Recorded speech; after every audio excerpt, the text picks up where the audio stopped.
deeqdan oo loogu talagalay sidii dadka danyarta ah loo gaarsiin lahaa mucaawino bisha barakeysan ee Ramadaan ayaa hay'adda Muslim Aid ay maanta u qaybisay 120 qoys oo danyar ah. ugu horeyn waxa halkaasi ka hadlay Sidiiq Maxamuud Gahayr oo ah gudoomiyaha hay'adda Muslim Aid, waxaana uu sheegay in dadka danyarta ah mar walba ay u baahan yihiin in la garab istaago maadaama aynu ku jirno bisha barakeysan ee Ramadaan.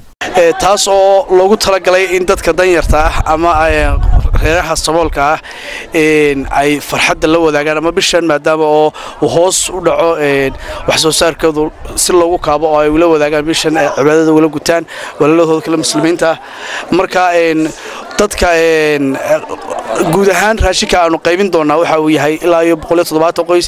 halkan saaka waxaan xaafadda joognaa laba IDP oo halkan dhabarkeena naasablood iyo macallin Haaruun oo 120 ah, goob kale oo noqon doonta iyaduna 30 iyo goob kale oo iyadana noqon doonta 20 qoys.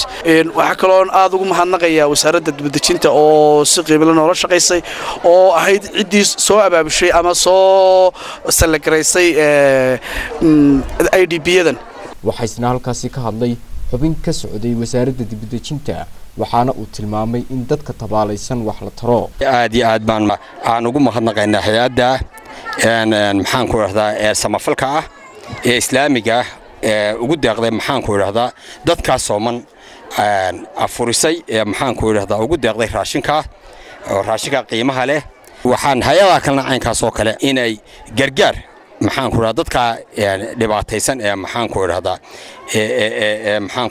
saboolka maxaan ku raahdaa inay caawiyaan iyagana aanu ka filan inay la baxaan sadaqad weeye. gabagabadii waxa iyaguna halkaasi uga mahad celiyay dadkii la gaarsiiyay mucaawinada, waxaana ay sheegeen in ay uga mahad celinayaan dadkii muxsiniinta ahaa ee soo gaarsiiyay deeqdaasi. waa Xamse Qurbaani, telefishinka qaranka Jamhuuriyadda Soomaaliland, magaalada Hargeysa.